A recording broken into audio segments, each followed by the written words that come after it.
Hello student. तो आज की वीडियो हम करते हैं चैप्टर 7 एक्सरसाइज 7.2। क्वेश्चन नंबर 7 है।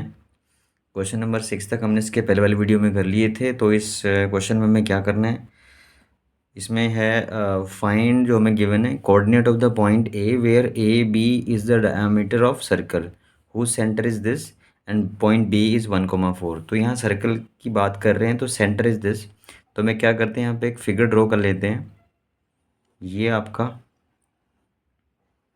एक सर्कल जिसमें सेंटर है और ये इसका डायमीटर ड्रॉ कर लेते हैं। डायमीटर ए भी बोला है तो ये ए होगा पॉइंट, इसको हम बी ले लेते हैं, सेंटर को ओ मार्क कर लेते हैं। और यहाँ पे जो ए के कोऑर्डिनेट हैं वो कह रहे हैं फाइंड द कोऑर्डिनेट ऑफ ए, ये तो फाइंड करने हैं आपको। तो हमें जो है वो बी के गिवन है, बी के है 1,4 कोऑर्डिनेट, और सेंटर के कोऑर्डिनेट भी गिवन है, ये आप डाल देंगे यहाँ पे 2 एंड -3। ये है, हमें ए कौन फाइंड करने हैं तो हम क्या करते हैं, इसको ले लेते हैं ए कोमा बी। तो जो ए के कोऑर्डिनेट हमें लेट फाइंड करने हैं वो हमने लेट कर लिए, तो वही ले लेते हैं कि लेट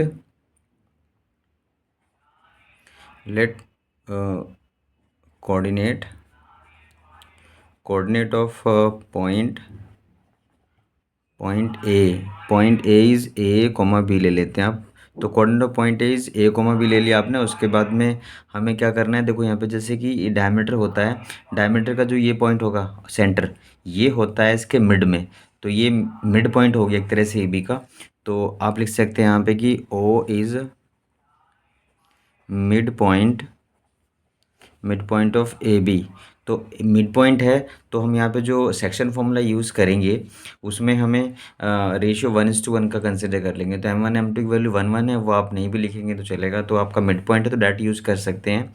तो हम यहाँ पे जो फॉर्मूला है हमारे पास वो x इक्वल्स टू क्या होता है, x1 + x2/2। Direct formula use कर सकते हैं मिड पॉइंट का जो भी हम लेते हैं। तो उसमें क्या करेंगे, जैसे x1 + x2, M1 M2 वो तो 1:1 है तो लेने की ज़रूरत नहीं है, तो आपको यहाँ पे डाल देंगे। तो इसमें x1 x2 क्या होते हैं, तो ये जो हम लेते हैं जो फाइंड करते हैं वो होता है x एंड y, ये वैल्यू हम फाइंड करते हैं।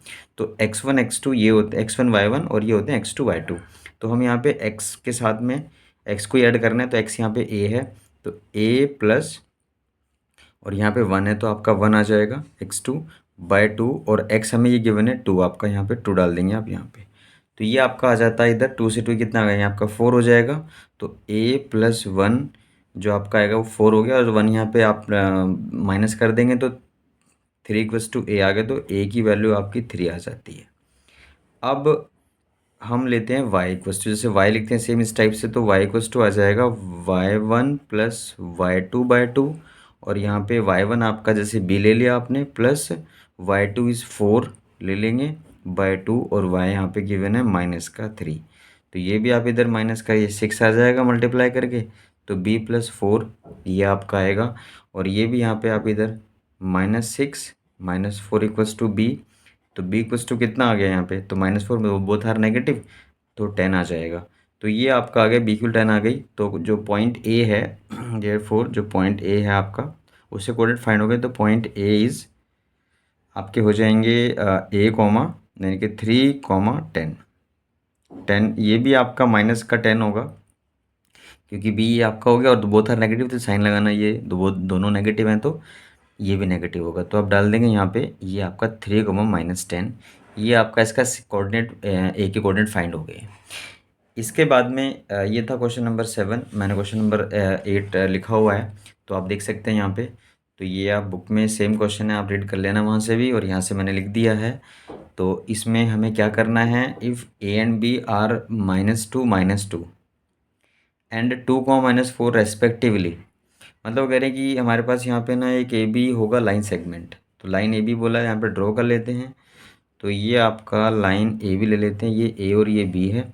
तो वो कह रहे हैं कि इफ़ ए एंड बी, ए के कोऑर्डिनेट ये हैं -2, -2, बी के कोऑर्डिनेट ले लेते हैं आप ये 2, -4 respectively, find the coordinate of point P. P आपका, पी यहाँ पे कहीं होगा बीच में, मार्क कर लेते हैं। सपोज करो ये आपका पॉइंट पी है। तो हमें गिवन है यहाँ पे कि जो ए पी है वो 3/7 ए बी के इक्वल है, और हमें इसमें पी कहाँ पे लाई करता है, जो लाइन सेगमेंट ए बी है पी उसी पे लाई करता है। तो हमें इसमें पी के कोऑर्डिनेट फाइंड करने हैं। तो पी के कोऑर्डिनेट अगर मैं यहाँ पे एक्स वाई लेट कर लूँ तो आप कुछ भी ले सकते हो, ए बी स्मॉल में या एक्स वाई ले लो, कुछ भी ले सकते हैं। अब हमें रेशियो देखना है कि अगर ये रेशियो मिल जाए तो सेक्शन फॉर्मूला यूज़ करके हम ये फाइंड कर सकते हैं। तो वो हमें क्या करना होगा, यहाँ पे रेशियो कैसे देंगे, तो उसके लिए हमें ये जो गिवन है वो लिखते हैं कि ए पी जो इक्वल टू है 3/7 ए बी है। तो ए बी को आप यहाँ पे ए पी के डिवाइड में ले आते हैं इधर, तो आपका 3/7 हो गया। तो ये देखो क्या बनता है, ए पी 3 है, ए बी 7 है, मतलब ये ए पी है और ये ए बी है, ये मतलब ये 3 है और ए बी आपका ये पूरा, तो ये 7 है। तो ये 3 ये 7, तो आपका ये क्या बन गया। तो पी बी कैसे निकालेंगे यहाँ पे हम इसमें, तो पी बी जो आपका आ जाएगा वो आ जाएगा, पी बी लिख देंगे यहाँ पे कि पी बी इक्वस टू आ जाएगा A B minus A P. तो ए बी आपका 7 था, उसमें से 3 माइनस करते हैं तो 4 आ जाता है। तो पी बी मतलब ए पी आपका ये 3 है, ये आपका 3 है, तो पी बी आपका हो गया ये 4, ये 4 हो गया आपका। तो रेशियो बना आपका 3:4।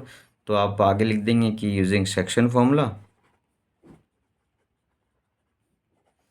इसको हम यूज़ कर लेते हैं। तो क्या था फॉर्मूला, वो याद होगा आपको भी, मैं यहाँ पे लिख देता हूँ। इसमें हमारे पास है कि x इक्वस टू होता था m1x2 प्लस m2x1 अपॉन में m1 प्लस m2। तो जब m1 हम लेते थे, ये m1 m2 है, और इसके साथ में लेते हैं इधर x की वैल्यू, इसके साथ में लेंगे इधर x, तो ये x1 y1 हुआ, ये x2 y2 हम कंसिडर कर सकते हैं। तो डाल देते हैं वैल्यू यहाँ पे, m1 अगर हमारा 3 है, इसके साथ जो x की वैल्यू लेते हैं वो हमें इधर वाली वैल्यू लेते हैं। तो इनमें से इसको पहले किसी को भी लिख सकते हो, कोई प्रॉब्लम नहीं है। तो जो भी रेशियो हमारा होगा, जैसे 3 है तो 3 के साथ में इधर की वैल्यू लेंगे, तो 3 के साथ में लेंगे इंटू 2 एक्स की वैल्यू प्लस, अब 4 के साथ में लेंगे इधर एक्स की वैल्यू, वो -2 है, डाल देंगे आप नीचे। सम ऑफ रेशियोज आएगा 3 + 4, ये आपका आ जाता है 6 और ये आ जाता है -8/7। तो ये आपका सॉल्व करके आता है -2/7। तो ये वैल्यू आ जाती है एक्स की। ऐसे ही हम वैल्यू फाइंड कर लेते हैं वाई के लिए। तो m1 y2 plus m2 y1 upon m1 plus m2। तो इधर भी आपका जैसे लेते हैं 3 m1 की वैल्यू, तो इधर की वैल्यू लेंगे वो y की लेंगे अब -4, और प्लस के साथ 4 इंटू में लेंगे ये आपका -2, ऐसे डाल सकते हैं अपॉन में 3 + 7 सम ऑफ रेशियोज आ जाएगा। तो आपका ये -12 होगा और ये भी आपका -8 आएगा, क्योंकि -4 × 2 8 हुआ, और ये आपका आ जाएगा 3 × 4 -12/7। तो दोनों को सोल्व करते हैं तो माइनस का ये 20/7 आएगा, कैंसिल नहीं हो रहा है। तो पी के कोऑर्डिनेट मिल गए आप यहाँ पे, तो लिख सकते हैं therefore the coordinate of P, coordinate of point P के होंगे आपके एक्सिस -2/7 कॉमा -20/7, ये आपका कोऑर्डिनेट मिल जाते हैं आपको। तो ये था इसका क्वेश्चन नंबर 8। अब इसके बाद इसके जो नेक्स्ट क्वेश्चंस हैं, क्वेश्चन नंबर 9 और उसके आगे वाले क्वेश्चंस हम वो करते हैं नेक्स्ट वीडियो में। तो बच्चों जिनको आप करना प्रैक्टिस, इसके जो पहले वाले क्वेश्चन उनको भी करना, क्वेश्चंस को पढ़ के समझ के अच्छे से रीड करके इसको समझना, उसके बाद में खुद से प्रैक्टिस करना। तो मिलते हैं नेक्स्ट वीडियो में, थैंक यू।